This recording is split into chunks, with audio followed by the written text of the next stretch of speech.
Hello everyone ਆਮ doctor Sumeet.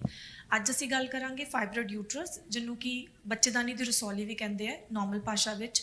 ਬਹੁਤ ਸਾਰੇ patient ਸਾਡੇ ਕੋਲ ਆਉਂਦੇ ਨੇ ਕਿ ਮੈਮ ਸਾਡੇ ਬੱਚੇਦਾਨੀ 'ਚ ਰਸੌਲੀਆਂ ਹੈ, ਕਿ ਇਸ ਵਜ੍ਹਾ ਤੋਂ ਸਾਨੂੰ ਬੱਚਾ ਨਹੀਂ ਹੋ ਪਾ ਰਿਹਾ, ਜਾਂ ਕਿ ਇਹ ਰਸੌਲੀਆਂ ਅੱਗੇ ਜਾ ਕੇ ਸਾਨੂੰ ਕੈਂਸਰ ਕਰ ਸਕਦੀਆਂ ਹੈ, ਜਾਂ ਕਿ ਸਾਨੂੰ ਬੱਚੇਦਾਨੀ ਕਢਾਉਣਾ ਬਹੁਤ ਜ਼ਰੂਰੀ ਹੈ। ਤਾਂ ਅੱਜ ਇਸ ਸਾਰੇ ਵਿਸ਼ੇ ਦੇ ਉੱਤੇ ਅਸੀਂ ਥੋੜ੍ਹਾ ਮੈਂ ਤੁਹਾਨੂੰ ਇਸ ਬਾਰੇ ਸਮਝਾਉਂਗੀ ਕਿ ਇਹਦੇ ਲਈ ਕੀ ਕਰਨਾ ਚਾਹੀਦਾ ਹੈ, ਨਾਲੇ ਕੀ ਇਹ ਚੀਜ਼ ਫਰਟੀਲਿਟੀ ਨੂੰ ਇਫੈਕਟ ਕਰਦੀ ਹੈ ਕਿ ਨਹੀਂ।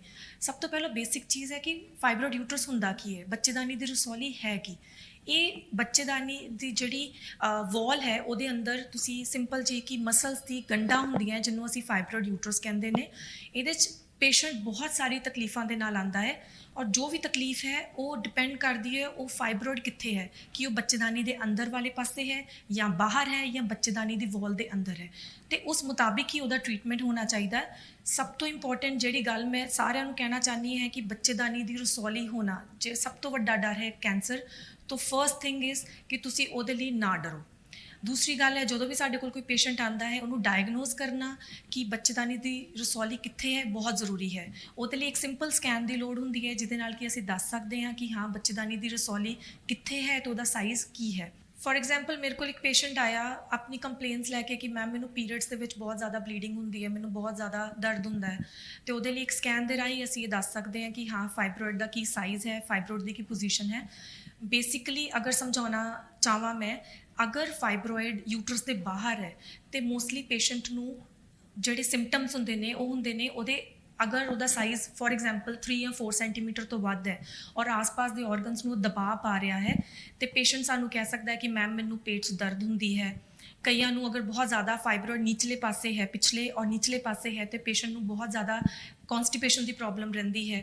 ਕਈ ਪੇਸ਼ੈਂਟ ਨੂੰ ਇਹੀ ਰਸੌਲੀ ਅਗਲੇ ਪਾਸੇ ਹੁੰਦੀ ਹੈ ਜੋ ਕਿ ਪਿਸ਼ਾਬ ਦੀ ਥੈਲੀ ਨੂੰ ਪ੍ਰੈਸ ਕਰਦੀ ਹੈ, ਜਿਹਦੇ ਨਾਲ ਪੇਸ਼ੈਂਟ ਕੰਪਲੇਨਸ ਲੈ ਕੇ ਆਉਂਦਾ ਹੈ ਕਿ ਮੈਮ ਸਾਨੂੰ ਯੂਰਿਨ ਪਾਸ ਕਰਨ 'ਚ ਪ੍ਰੋਬਲਮ ਹੁੰਦੀ ਹੈ, ਜਦੋਂ ਅਸੀਂ ਯੂਰਿਨ ਪਾਸ ਕਰਦੇ ਹਾਂ ਅਸੀਂ ਕੰਪਲੀਟਲੀ ਉਹਨੂੰ ਪਾਸ ਨਹੀਂ ਕਰ ਸਕਦੇ।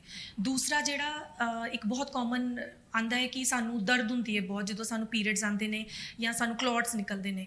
ਮੋਸਟਲੀ ਇਹ ਅਸੀਂ ਜਿਹੜੇ ਇੰਟਰਾਮਸਕੂਲਰ ਜਿਹੜੇ ਉਹਦੀ ਵਾਲ ਦੇ ਅੰਦਰ ਫਾਈਬਰੋਇਡ ਹੁੰਦੇ ਨੇ ਉਹਦੀ ਵਜ੍ਹਾ ਤੋਂ ਇਹ ਜ਼ਿਆਦਾ ਦੇਖੀ ਗਈ ਹੈ ਪ੍ਰੋਬਲਮ, ਜਾਂ ਜਿਹੜੇ ਕਿ ਸਾਡੀ ਕੈਵਿਟੀ ਵੱਲ ਐਂਡੋਮੀਟਰੀਅਮ ਦੇ ਵੱਲ ਜਿਹੜੇ ਫਾਈਬਰੋਇਡ ਹੁੰਦੇ ਨੇ ਉਹਦੇ ਵਿੱਚ ਜ਼ਿਆਦਾ ਪ੍ਰੋਬਲਮ ਦੇਖੀ ਗਈ ਹੈ ਕਿ ਹਾਂ ਜਦੋਂ ਕਿਸੇ ਵੀ ਲੇਡੀ ਨੂੰ ਪੀਰੀਅਡਸ ਆਉਂਦੇ ਨੇ ਉਹਨੂੰ ਕਲੌਟਸ ਪਾਸ ਹੋਣਗੇ, ਉਹਨੂੰ ਬਹੁਤ ਜ਼ਿਆਦਾ ਪੇਨ ਹੋਏਗੀ। ਬਹੁਤ ਸਾਰੇ ਪੇਸ਼ੈਂਟ ਮੇਰੇ ਕੋਲ ਆਉਂਦੇ ਨੇ ਇੱਕ ਸਕੈਨ ਲੈ ਕੇ ਕਿ ਮੈਮ ਸਾਨੂੰ ਫਾਈਬਰੋਇਡਸ ਹੈਗੇ ਨੇ ਜਾਂ ਸਾਨੂੰ ਬੱਚੇਦਾਨੀ ਦੀ ਰਸੌਲੀਆਂ ਹੈਗੀਆਂ ਜਿਸ ਕਾਰਨ ਸਾਨੂੰ ਕਿਹਾ ਗਿਆ ਹੈ ਕਿ ਤੁਹਾਨੂੰ ਬੱਚਾ ਨਹੀਂ ਹੋ ਸਕਦਾ। ਇਹ ਇੱਕ ਮਿਥ ਹੈ, ਬਿਕੋਜ਼ ਅਗਰ ਫਾਈਬਰੋਇਡ ਦਾ ਸਾਈਜ਼ ਵੱਡਾ ਹੋਏ ਔਰ ਉਹ ਐਂਡੋਮੀਟਰੀਅਮ ਦੇ ਅੰਦਰ ਇੰਨੀ ਜਗ੍ਹਾ ਘੇਰ ਰਿਹਾ ਹੈ ਕਿ ਜਾ ਕੇ ਭਰੂਣ ਉੱਥੇ ਚਿਪਕ ਨਾ ਪਾਏ ਜਾਂ ਪ੍ਰੈਗਨੈਂਸੀ ਨਾ ਹੋ ਪਾਏ, ਉਹਦੇ 'ਚ ਅਸੀਂ ਕਹਿ ਸਕਦੇ ਹਾਂ ਕਿ ਯੈਸ ਆ ਇੱਕ ਕੌਜ਼ ਹੈ ਇਨਫਰਟੀਲਿਟੀ ਦਾ। ਬਟ ਅਗਰ ਸਾਈਜ਼ ਬਹੁਤ ਛੋਟਾ ਹੈ ਔਰ ਵਾਲਸ ਦੇ ਅੰਦਰ ਹੈ ਜਾਂ ਬਾਹਰ ਵਾਲੇ ਪਾਸੇ ਹੈ, ਉਹ ਇੱਕ ਕੌਜ਼ ਨਹੀਂ ਹੁੰਦਾ ਇਨਫਰਟੀਲਿਟੀ ਦਾ। ਉਹਦੇ ਲਈ ਸਾਨੂੰ ਫਿਰ ਕੁਝ ਹੋਰ ਕੌਜ਼ਸ ਵੀ ਲੱਭਣੇ ਪੈਣਗੇ ਕਿ ਬੱਚਾ ਕਿਸੇ ਨੂੰ ਕਿਉਂ ਨਹੀਂ ਠਹਿਰ ਰਿਹਾ। ਮੋਸਟਲੀ ਜਿਹੜੇ ਫਾਈਬਰੋਇਡ ਦੇ ਨੁਕਸਾਨ ਹੁੰਦੇ ਨੇ ਜਦੋਂ ਇੱਕ ਲੇਡੀ 12ਵਾਂ ਜਾਂ 13ਵਾਂ ਮਹੀਨਾ ਕ੍ਰੋਸ ਕਰਦੀ ਹੈ, ਉਸ ਟਾਈਮ 'ਤੇ ਅਸੀਂ ਕਹਿੰਦੇ ਹਾਂ ਕਿ ਦਰਦਾਂ ਹੋਣ ਦੇ ਚਾਂਸਿਸ ਜ਼ਿਆਦਾ ਨੇ, ਅਬੋਰਸ਼ਨ ਦੇ ਚਾਂਸਿਸ ਜ਼ਿਆਦਾ ਨੇ, ਅੱਗੇ ਜਾ ਕੇ ਪ੍ਰੀ ਟਰਮ ਡਿਲੀਵਰੀ ਜਿਹਨੂੰ ਕਿ ਅਸੀਂ ਕਹਿੰਦੇ ਹਾਂ ਕਿ ਟਾਈਮ ਪੂਰਾ ਹੋਣ ਤੋਂ ਪਹਿਲਾਂ ਇੱਕ ਲੇਡੀ ਨੂੰ ਦਰਦਾਂ ਲੱਗ ਜਾਣਾ ਔਰ ਉਹਦੀ ਵਜ੍ਹਾ ਤੋਂ ਡਿਲੀਵਰੀ ਹੋ ਜਾਣਾ, ਇਹ ਕੌਜ਼ਸ ਫਾਈਬਰੋਇਡ ਦੀ ਵਜ੍ਹਾ ਤੋਂ ਇਹ ਪ੍ਰੋਬਲਮਸ ਆ ਸਕਦੀਆਂ। ਬਟ ਸਿਰਫ ਫਰਟੀਲਿਟੀ ਨੂੰ ਇਫੈਕਟ ਕਰਨਾ ਇਹ ਕਹਿਣਾ ਥੋੜਾ ਮੈਂ ਗਲਤ ਕਹੂੰਗੀ, ਕਿਉਂਕਿ ਅੰਟਿਲ ਅਨਲੈਸ ਤੁਹਾਨੂੰ ਨਹੀਂ ਪਤਾ ਕੌਜ਼ ਕੀ ਹੈ ਤੁਸੀਂ ਸਿਰਫ ਫਾਈਬਰੋਇਡ ਨੂੰ ਉਹਦਾ ਨਹੀਂ ਜ਼ਿੰਮੇਵਾਰ ਠਹਿਰਾ ਸਕਦੇ। ਹੁਣ ਇੱਕ ਸਿੰਪਲ ਜਿਹੀ ਕੁਐਸਚਨ ਹੈ, ਇਹ ਕਿਉਂ ਹੁੰਦੇ ਨੇ। ਨੋਰਮਲ ਪੇਸ਼ੈਂਟ ਪੁੱਛਦਾ ਹੈ ਕਿ ਮੈਮ ਸਾਡੀ ਫੈਮਿਲੀ 'ਚ ਤਾਂ ਕਿਸੇ ਨੂੰ ਕੁਛ ਨਹੀਂ ਹੈ, ਸਾਨੂੰ ਕਿਉਂ ਹੋਇਆ। ਇਹਦਾ ਕੋਈ ਐਗਜ਼ੈਕਟ ਜਵਾਬ ਦੇਣਾ ਥੋੜ੍ਹਾ ਔਖਾ ਹੈ, ਬਟ ਜ਼ਿਆਦਾਤਰ ਦੇਖਿਆ ਗਿਆ ਹੈ ਕਈ ਰੇਸਿਸ। ਫੋਰ ਐਗਜ਼ਾਮਪਲ ਅਸੀਂ ਕਹਿੰਦੇ ਹਾਂ ਕਿ ਅਫਰੀਕਨ ਅਮੈਰੀਕਨਸ ਵਿੱਚ ਜ਼ਿਆਦਾ ਦੇਖਿਆ ਗਿਆ ਹੈ, ਉਹਦੇ ਵਿੱਚ ਯੰਗ ਲੇਡੀਜ਼ ਵਿੱਚ ਨੂੰ ਵੀ ਬਹੁਤ ਜ਼ਿਆਦਾ ਕਾਮਨਲੀ ਦੇਖੇ ਜਾਂਦੇ ਨੇ ਫਾਈਬਰੋਇਡਸ।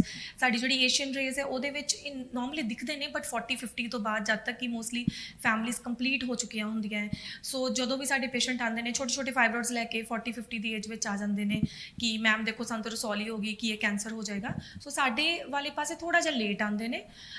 ਫਿਰ ਅਸੀਂ ਕਹਿ ਸਕਦੇ ਕਿ ਯੈਸ ਫੈਮਲੀਜ਼ ਦੇ ਵਿੱਚ ਕਹਿ ਸਕਦੇ ਹਾਂ ਕਿ ਕਈ ਫੈਮਲੀਜ਼ ਦੇ ਵਿੱਚ ਅਗਰ ਕਿਸੇ ਦੀ ਮਦਰ ਨੂੰ ਹੈ ਚਾਂਸਿਸ ਹੈਗੇ ਕਿ ਉਹਦੀ ਬੱਚੇ ਨੂੰ ਵੀ ਹੋ ਸਕਦਾ ਹੈ। ਦੂਸਰੀ ਚੀਜ਼ ਹੈ ਅਗਰ ਕਿਸੇ ਨੂੰ ਕੋਈ ਹਾਰਮੋਨਲ ਇੰਬੈਲੈਂਸ ਹੈ ਜਾਂ ਬਹੁਤ ਜ਼ਿਆਦਾ ਕੋਈ ਜਿਹਦਾ ਓਵਰਵੇਟ ਹੈ, ਉਹ ਕੇਸਿਸ ਵਿੱਚ ਵੀ ਇਹ ਚੀਜ਼ਾਂ ਜ਼ਿਆਦਾ ਦੇਖੀਆਂ ਜਾਂਦੀਆਂ ਹੈ। ਫਿਰ ਸਭ ਤੋਂ ਇੰਪੋਰਟੈਂਟ ਸਵਾਲ ਜੋ ਮੈਂ ਪਹਿਲਾਂ ਵੀ ਤੁਹਾਨੂੰ ਦੱਸ ਰਹੀ ਸੀ ਕਿ ਪੇਸ਼ੈਂਟਸ ਨੂੰ ਡਰ ਹੁੰਦਾ ਹੈ ਕਿ ਕਿਤੇ ਕੈਂਸਰ ਤਾਂ ਨਹੀਂ ਬਣ ਜਾਏਗਾ। ਸੋ ਲੈਸ ਦੈਨ 1% ਚਾਂਸ ਹੁੰਦੇ ਨੇ ਫਾਈਬਰੋਇਡਸ ਦੇ ਕਿ ਇਹਦੇ ਵਿੱਚ ਕੈਂਸਰਸ ਕੋਈ ਚੇਂਜ ਆਏ, ਔਰ ਉਹਨੂੰ ਅਸੀਂ ਡਾਇਗਨੋਜ਼ ਵੀ ਅਸੀਂ ਸਿਰਫ ਬਾਇਪਸੀ ਦੇ ਥਰੂ ਕਰ ਸਕਦੇ ਹਾਂ।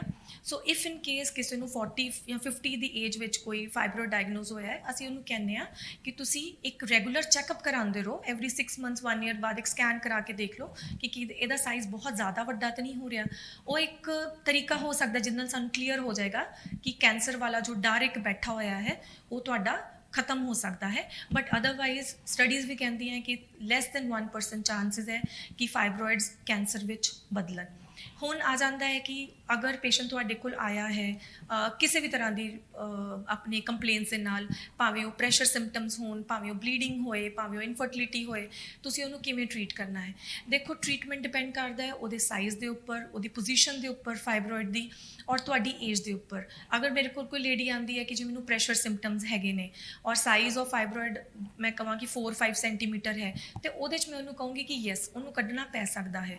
ਬਟ ਅਗਰ ਛੋਟੇ ਮੋਟੇ ਫਾਈਬਰੋਇਡ ਤੁਹਾਨੂੰ ਔਨ ਸਕੈਨ, ਤੁਸੀਂ ਕਿਸੇ ਹੋਰ ਚੀਜ਼ ਲਈ ਸਕੈਨ ਕਰਾਈ ਔਰ ਤੁਹਾਨੂੰ ਫਾਈਬਰੋਇਡ ਦਿਖ ਗਏ, ਉਹਨੂੰ ਕਢਾਉਣ ਦੀ ਕੋਈ ਜ਼ਰੂਰਤ ਨਹੀਂ ਹੈਗੀ। ਤੁਸੀਂ ਰਿਲੈਕਸ ਹੋ ਕੇ, ਅਗਰ ਤੁਹਾਨੂੰ ਕੋਈ ਕਵੇ ਵੀ, ਮੈਂ ਹਮੇਸ਼ਾ ਕਹਿੰਦੀ ਹਾਂ ਆਪਣੇ ਪੇਸ਼ੈਂਟਸ ਨੂੰ ਕਿ ਜਦ ਤੱਕ ਤੁਹਾਡੇ ਡਾਕਟਰ ਤੁਹਾਨੂੰ ਨਾ ਸਲਾਹ ਦੇਣ, ਤੁਸੀਂ ਕਿਸੇ ਦੀ ਵੀ ਗੱਲ ਨੂੰ ਨਾ ਸੁਣੋ, ਬਿਕੋਜ਼ ਫਾਈਬਰੋਇਡਸ ਨਾਲ ਡਰਨ ਦੀ ਕੋਈ ਲੋੜ ਨਹੀਂ ਹੈਗੀ।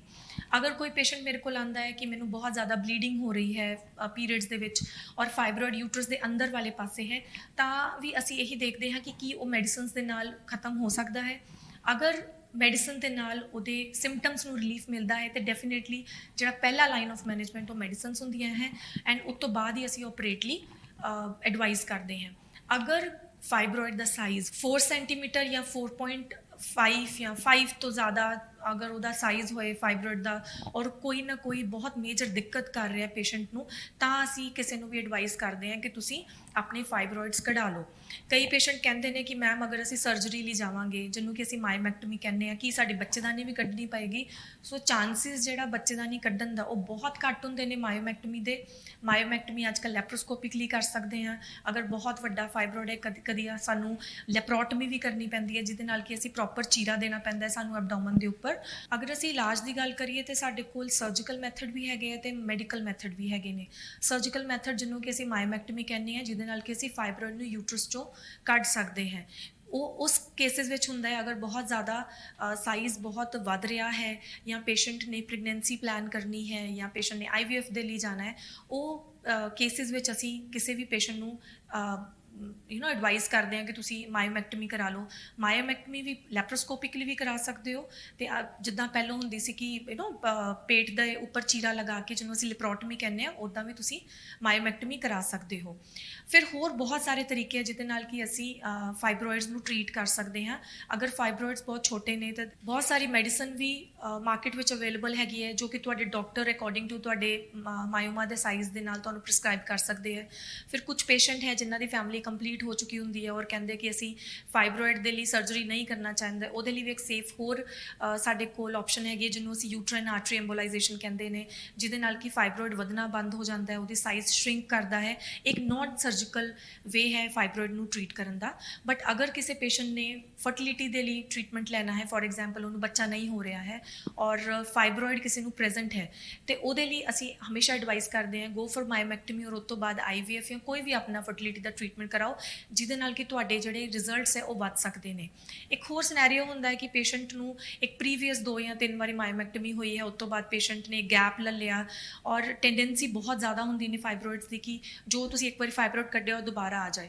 ਹੁਣ ਉਸ ਕੇਸ ਵਿੱਚ ਤੁਸੀਂ ਕਿਵੇਂ ਟਰੀਟ ਕਰੋਗੇ? ਮੇਰੇ ਕੋਲ ਇੱਕ ਪੇਸ਼ੈਂਟ ਆਉਂਦਾ ਹੈ ਕਿ ਮੈਮ ਅਸੀਂ 4 ਸਾਲ ਪਹਿਲਾਂ ਆਪਣੀ ਫਾਈਬਰੋਇਡ ਦੀ ਸਰਜਰੀ ਕਰਾਈ, ਉਸ ਤੋਂ ਬਾਅਦ ਅਸੀਂ ਨੈਚੁਰਲ ਟਰਾਈ ਕੀਤਾ ਔਰ ਫਿਰ ਅਸੀਂ ਭੁੱਲ ਗਏ ਜਾਂ ਅਸੀਂ ਡਿਸਕੰਟੀਨਿਊ ਕਰਤਾ ਸਾਰਾ ਕੁਝ, ਤੇ ਹੁਣ ਅਸੀਂ ਕੀ ਕਰੀਏ? ਜਦੋਂ ਮੈਂ ਸਕੈਨ ਕਰਦੀ ਹਾਂ ਤਾਂ ਦੇਖਦੀ ਹਾਂ ਫਿਰ ਦੁਬਾਰਾ ਫਾਈਬਰੋਇਡ ਦਾ ਸਾਈਜ਼ ਓਨਾ ਹੀ ਵਧਿਆ ਹੋਏ। ਹੁਣ ਇਹ ਥੋੜ੍ਹਾ ਜਿਹਾ ਟ੍ਰਿਕੀ ਕੇਸ ਹੈ, ਕਿਉਂਕਿ ਕਈ ਵਾਰੀ ਕੀ ਹੁੰਦਾ ਹੈ ਕਿ ਪੁਰਾਣੀ ਸਰਜਰੀ ਦੇ ਕਾਰਨ ਅੰਦਰ ਇੰਨੇ ਅਡੈਜਨਸ ਬਣੇ ਹੁੰਦੇ ਨੇ ਕਿ ਜਦੋਂ ਤੁਸੀਂ ਨੈਕਸਟ ਸਰਜਰੀ ਪਲਾਨ ਕਰਦੇ ਹੋ, ਅਸੀਂ ਫਾਈਬਰੋਇਡਸ ਕੱਢ ਨਹੀਂ ਪਾਉਂਦੇ, ਜਾਂ ਅਸੀਂ ਦੇਖਦੇ ਹਾਂ ਕਿ ਕੰਪਲੀਕੇਸ਼ਨਸ ਬਹੁਤ ਜ਼ਿਆਦਾ ਹੋ ਜਾਣਗੇ। ਸੋ ਉਹ ਕੇਸਿਸ ਵਿੱਚ ਅਗਰ ਤੇ ਫਾਈਬਰੋਇਡ ਬਹੁਤ ਵੱਡਾ ਹੈ, ਫੋਰ ਐਗਜ਼ਾਮਪਲ ਮੈਂ ਕਹਿ ਰਹੀ ਹਾਂ ਕਿ 4 ਸੈਂਟੀਮੀਟਰ ਤੋਂ ਜ਼ਿਆਦਾ ਹੈ, ਇੰਟਰਾਮਿਊਰਲ ਮਤਲਬ ਬੱਚੇਦਾਨੀ ਦੀ ਵਾਲ ਦੇ ਅੰਦਰ ਹੈ, ਤੇ ਅਸੀਂ ਟਰਾਈ ਕਰਾਂਗੇ ਕਿ ਕਿਸੇ ਤਰ੍ਹਾਂ ਇਹ ਫਾਈਬਰੋਇਡ ਨਿਕਲ ਜਾਏ। ਬਟ ਅਗਰ ਛੋਟੇ ਮੋਟੇ ਫਾਈਬਰੋਇਡ ਹੈਗੇ ਨੇ, ਤੁਸੀਂ with the help of medicines only ਉਹਦੇ ਸਾਈਜ਼ ਨੂੰ ਸ਼ਰਿੰਕ ਕਰਕੇ ਵੀ IVF ਦੇ ਲਈ ਲੈ ਜਾ ਸਕਦੇ ਹੋ।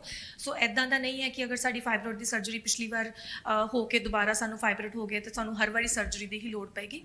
ਬਟ ਇਹ decision case to case depend ਕਰਦਾ ਹੈ, ਤੁਹਾਡੇ ਡਾਕਟਰ ਤੇ ਡਿਪੈਂਡ ਕਰਦਾ ਹੈ, ਸੋ ਦੈਟ ਤੁਹਾਡੇ ਜਿਹੜੇ ਪ੍ਰੈਗਨੈਂਸੀ ਦੇ ਰਿਜ਼ਲਟਸ ਹੈ ਉਹ ਜ਼ਿਆਦਾ ਹੋਣ। ਔਰ ਮੈਂ ਹਮੇਸ਼ਾ ਹਰ ਪੇਸ਼ੈਂਟ ਨੂੰ ਇੱਕ ਹੀ ਚੀਜ਼ ਕਹਿੰਦੀ ਹੈ ਕਿ ਸਾਡਾ ਟਾਰਗੇਟ ਸਿਰਫ ਇੱਕ ਪ੍ਰੈਗਨੈਂਸੀ ਪੋਜ਼ਿਟਿਵ ਕਰਨਾ ਨਹੀਂ ਹੁੰਦਾ, ਸਾਡਾ ਟਾਰਗੇਟ ਹੁੰਦਾ ਇੱਕ healthy pregnancy and healthy baby ਦੇਣਾ, ਜਿਹਦੇ ਲਈ ਕਿ ਇਹ ਸਾਰੇ ਪ੍ਰੋਸੀਜਰ ਅਗਰ ਕਿਤੇ ਲੋੜ ਪੈਂਦੇ ਹੈ ਤੇ ਅਸੀਂ ਜ਼ਰੂਰ ਕਰਦੇ ਹਾਂ। ਹੋਪਫੁਲੀ ਕਿ ਤੁਹਾਨੂੰ ਜੋ ਵੀ ਮੈਂ ਸਮਝਾਇਆ ਸਮਝ ਲੱਗਿਆ ਹੋਏ। ਮੈਂ ਸਾਰੇ ਪੇਸ਼ੈਂਟਸ ਨੂੰ ਇਹੀ ਐਡਵਾਈਸ ਕਰਦੀ ਹਾਂ ਕਿ ਤੁਸੀਂ ਆਪਣੇ ਡਾਕਟਰ ਨੂੰ ਮਿਲੋ, ਉਹਨਾਂ ਦੀ ਸਲਾਹ ਨਾਲ ਆਪਣਾ ਟ੍ਰੀਟਮੈਂਟ ਲਓ, ਨਾ ਕਿ ਇੱਧਰੋਂ ਉੱਧਰੋਂ ਪੁੱਛ ਕੇ ਹਾਫ ਹਾਰਟਡਲੀ ਕੁਝ ਵੀ ਕਰੀ ਜਾਓ, ਸੋ ਦੈਟ ਤੁਹਾਡਾ ਆਪਣਾ ਕੇਸ ਖਰਾਬ ਹੋਏ। ਅਗਰ ਫਿਰ ਵੀ ਤੁਹਾਡੇ ਕੋਈ ਕੁਐਸਚਨਸ ਹੋਣ, ਤੁਸੀਂ ਸਾਨੂੰ ਕਾਲ ਕਰ ਸਕਦੇ ਹੋ, ਤੁਸੀਂ ਸਾਨੂੰ ਮੈਸੇਜ ਕਰ ਸਕਦੇ ਹੋ, ਸੋ ਦੈਟ ਅਸੀਂ ਤੁਹਾਨੂੰ ਵਧੀਆ ਤਰ੍ਹਾਂ ਗਾਈਡ ਕਰੀਏ। Thank you.